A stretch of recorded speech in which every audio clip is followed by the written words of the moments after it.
Hi guys, welcome to this video. Today we're going to explore an incredibly powerful and completely free resource that is useful for almost any GIS projects. The website we'll be looking at today provides highly accurate administrative boundaries for countries at various levels in standard GIS formats. No cost, no complicated registration, and very high accuracy. So join me as we go step by step and learn how to download and visualize these layers in QGIS. Before going ahead, I want you to subscribe and like the video. Your support means a lot. Thank you so much. Now let's begin. Alright, the website we're going to deal with is the geoboundaries.org. I'll put the link in the description for easy access. Just hit the link to reach the website. In the website, if I scroll down a bit, there are three main sections: individual, global, and simplified boundaries. Each of these has its own applicability. If you pay attention, under each one, there is a summary definition that is specified in more. The individual represents each country separately. The global represents the whole world at once, and the simplified provides a visual view of the areas. I'm going to start with the individual country files, so I click it. Well, I've been redirected to the download section, including the database containing lots of data from different countries. There is a search box here that you can use to find your own country instead of scrolling. As an example, I'm going for Brazil. Okay, we resulted in three cases. If I preview them, the first one, which goes back to 2020 as the website's mentioned, is Brazil boundary without any divisions. The second one includes the states of Brazil, and the third one depicts the municipalities of Brazil. Then by clicking on the download icon over here, I download them.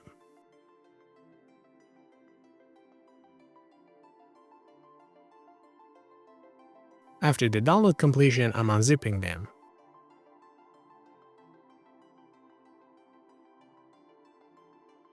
Now I open the folder 1, and to import the layers, I open QGIS, which I already did. Then just drag and drop the SHP file.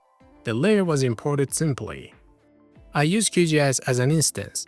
You can use other processing software like ArcGIS, ArcGIS Pro, and such. I want to change the symbology, so I double-click on the layer and choose an outline style. Then we need a basemap, so I'm going to add one using the Quick Map Services plugin. We've already talked about this plugin in previous videos. It's really useful. And this is the area specified with a boundary layer on it. It's really good in terms of precision. Now let's add other layers too.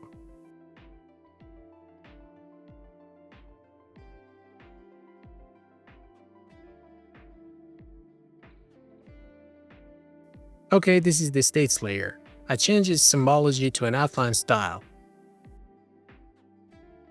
Alright, the main boundaries and the states boundaries.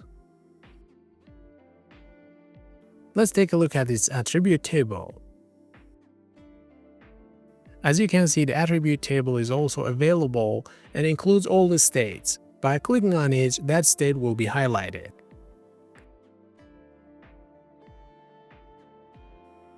The same as the other layers, the municipalities attribute table is also available and includes all the cities in Brazil.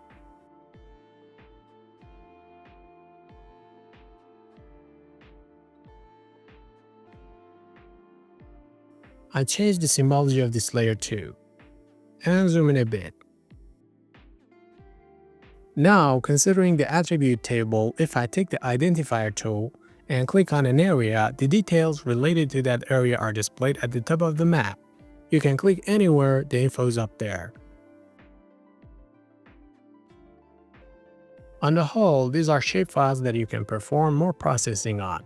And to display them better, just work on their symbology based on your desire. Apply the color and style you like.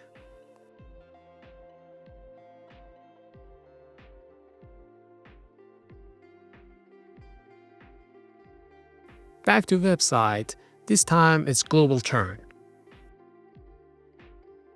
Alright, as soon as we enter this section, on the left hand side, the distinctions between the global and individual country files are stated.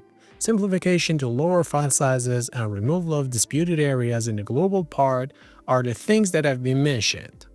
On the right hand side, you can see the map of the world. And if you scroll down a bit, there are a few files to download. Similar to the individual files, we have 3 files including countries, districts, and municipalities in 3 different formats: GeoJSON, Shapefile, and GeoPackage, which are common GIS formats.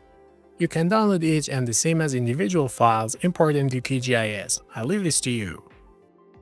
Okay, the third one is the Simplified boundaries.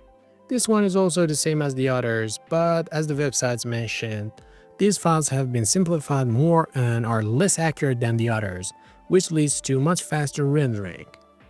And in the center, there is a comparison of simplified and high-resolution files.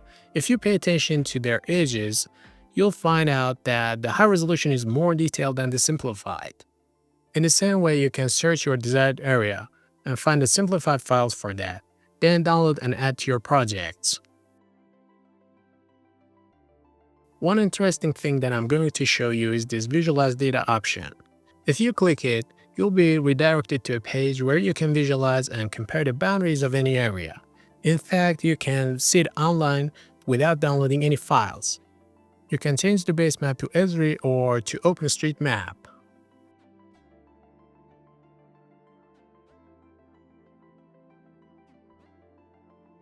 Then in this search box, find your desired country. And using this box, you can visualize the boundaries based on different administrative levels. ADM stands for administrative levels.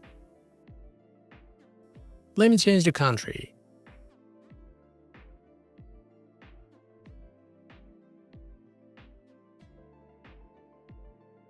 And here are the boundaries of this country.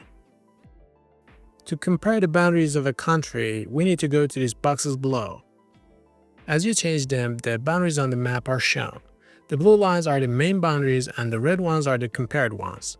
Using the right side of the map, the line's color can be changed if needed. Alright guys, we're done for this episode. I hope you find it helpful and use these things in your projects. Don't forget to like and subscribe to the channel. It would be very nice of you. Thank you so much. Until next one, stay safe.